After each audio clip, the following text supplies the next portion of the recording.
ભરૂચ જિલ્લાના દહેજ જીઆઈડીસી વિસ્તારમાં આવેલી ગુજરાત ફ્લોરોકેમિકલ લિમિટેડ કંપનીના વેરહાઉસમાંથી થયેલી ₹3,16,83,000ની કિંમતી મિકેનિકલ સીલ અને સ્પેર પાર્ટ્સની ચોરીનો ભેદ દહેજ પોલીસે ગણતરીના કલાકોમાં ઉકેલી કાઢ્યો છે। પોલીસે આ મામલે પંજાબ, રાજસ્થાન અને સ્થાનિક રહેવાસી સહિત કુલ 6 આરોપીઓની ધરપકડ કરી ચોરાયેલો તમામ મુદ્દામાલ તથા ગુનામાં વપરાયેલી ગાડી સહિત કુલ ₹3.21 કરોડનો મુદ્દામાલ જપ્ત કર્યો છે। જીએફએલ કંપનીએ અટાલી ગામની સીમમાં વી લોજિસ્ટિક નામનું વેરહાઉસ નવા પ્લાન્ટના સામાન માટે ભાડે રાખ્યું હતું।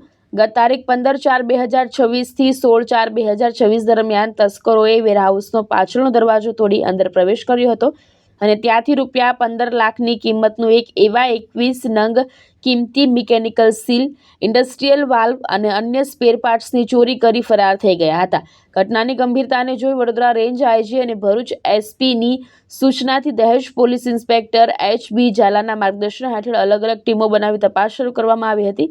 સીસીટીવી ફૂટેજ અને બાતમીદારોની મદદથી સર્વેલન્સ ટીમને ચોક્કસ બાતમી મળી હતી કે વાદળી રંગની બ્રેઝા ગાડીમાં મુદ્દામાલ લઈ જઈ આરોપી ફરિયાદી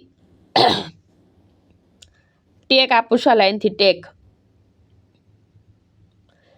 સીસીટીવી ફૂટેજ અને બાતમીદારોની મદદથી સર્વેલન્સ ટીમને ચોક્કસ બાતમી મળી હતી કે વાદળી રંગની બ્રેઝા ગાડીમાં મુદ્દામાલ લઈ આરોપીઓ રહિયાદ ચોકડી તરફ આવી રહ્યા છે। પોલીસે વોચ ગોઠવી ગાડી આંતરી તેમાં સવાર 4 ઇસમોને ઝડપી પાડ્યા હતા। તેમની પૂછપરછમાં અન્ય 2 સાગરીતોના નામ ખુલ્યા હતા, જેઓ રહિયાદ ચોકડી પાસેની પતરાની દુકાનમાં બાકીનો સામાન સંતાડીને બેઠા હતા। પોલીસે તે દરોડો પાડી તમામ મુદ્દામાલ રિકવર કર્યો હતો। મુખ્ય આરોપી વિશાલદીપ સિંહે અન્ય એક બાઇકની ચોરી અને અગાઉ માધવ ઇન્ડસ્ટ્રીઝમાં થયેલી ચોરીની પણ કબૂલાત કરી છે। કેતન મહેતા, દ્રષ્ટિકોણ ન્યૂઝ, ભરૂચ।